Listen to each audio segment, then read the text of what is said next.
Hello and welcome to Afghanistan News Today. Today is Thursday, the 12th of December 2024. The assassination of Khalil-ur-Rahman Haqqani, the minister who never put down his gun.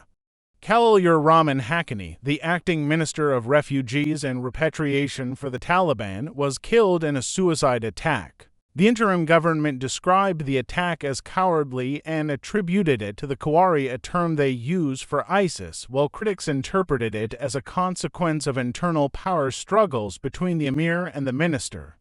Haqqani, along with several close associates, was killed when a suicide bomber struck at the ministry's headquarters. CCTV footage shows the attacker passing through the interim government Ministry of Refugees security scanners and reaching the mosque inside, where he awaited Khalil-ur-Rahman Haqqani. Hours after the attack, the interim government released an official statement condemning the assassination as cowardly and blaming the Qawari. ISIS later claimed responsibility for the attack, identifying the bomber as Abu Uthman Khorasani. The minister who never put down his gun, Khalil-ur-Rahman Haqqani, the uncle of Sirajuddin Haqqani and a senior member of the Haqqani network, played a pivotal role in orchestrating the group's suicide attacks over the past 2 decades in Afghanistan. After the interim government returned to power, Haqqani was appointed as the acting Minister of Refugees and Repatriation, a civilian position with no military role.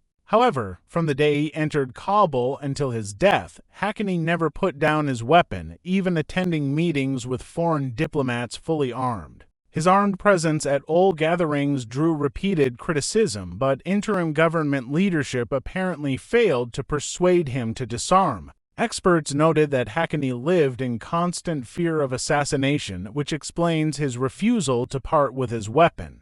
Security sources from Afghanistan's previous government claimed Haqqani played a critical role in the Haqqani network's kidnappings and ransom operations targeting wealthy families, traders, and even foreigners. These operations allegedly generated significant revenue for the network, fueling his perpetual fear of retaliation. Haqqani was on the United Nations sanctions list, and the FBI had placed a $5 million bounty on him. A power struggle between emir and minister. While ISIS claimed responsibility for Haqqani's assassination, some Afghan politicians and citizens believe the killing resulted from escalating tensions between the Haqqani network, led by Sirajuddin Haqqani, and the Kandahar faction, led by interim government supreme leader Hibatullah Akhundzada. Haqqani's death occurred just 2 days after Sirajuddin Haqqani publicly criticized the Taliban's governance under Akhundzada during a meeting in Kabul. He accused the leadership of failing to address public concerns and accused some colleagues of monopolizing power and tarnishing the image of Islam. He stated, "We should not assume that just because we are in power, people will automatically accept everything we say, as if the heavens will collapse otherwise. Representing Islam should not be monopolized, and we should not consider ourselves the sole representatives of religion. The people of Afghanistan have sacrificed for decades to protect Islam." Reports indicate these remarks followed a failed today meeting between Sirajuddin Haqqani and Hibatullah Akhundzada in Kandahar to resolve political and governance issues. The inability to reach a consensus has fueled speculation that the internal rivalry has escalated to the point of physical elimination. Previous reports have highlighted internal disagreements among interim government leaders over power and resource distribution. While the interim government has consistently denied such claims, presenting itself as a unified group, analysts argue that the divisions are deepening. Khalil-ur-Rahman Haqqani was the highest-ranking interim government official killed in the past 3 years. His assassination is expected to exacerbate tensions between the eastern Haqqani and southern Kandahar factions of the Taliban, potentially leading to further internal discord. WFP.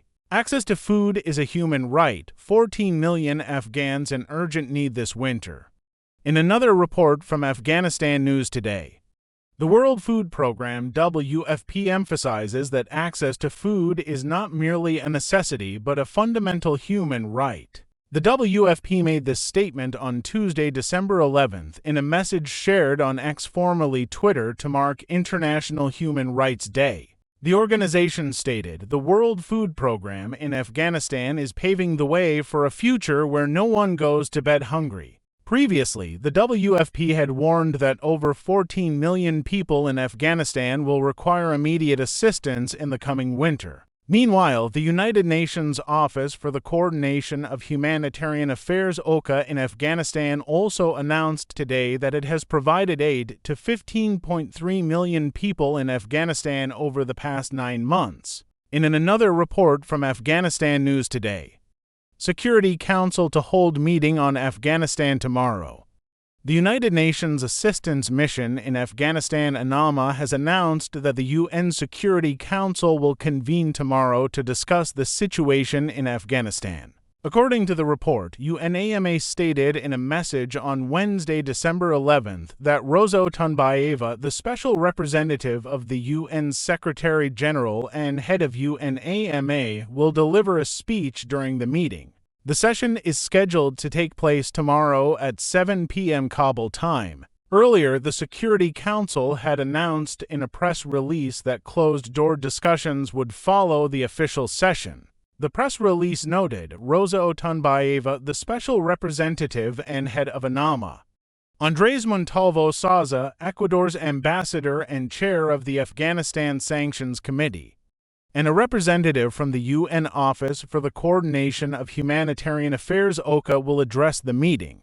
Although the agenda for the session has not been officially disclosed, various UN bodies in Afghanistan have warned of a worsening humanitarian crisis and ongoing human rights violations by the interim government.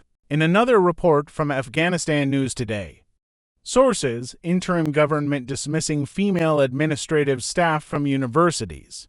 According to a letter dated November 9th from the interim government's Ministry of Higher Education, 3 sources have confirmed to AMU that female administrative staff at universities have been ordered to nominate male replacements within 3 days or face dismissal from their positions. A document obtained by AMU reveals that this directive has been forcibly imposed on some female staff members who were required to sign the order under pressure. The letter, as confirmed by sources, was sent to universities nationwide, and in Herat, several female employees were reportedly seen in tears following the announcement. Since the interim government's return to power, restrictions on women, particularly in education and employment, have significantly increased. Women have been barred from working in non-governmental organizations, and most recently, the interim government prohibited girls and women from receiving medical education.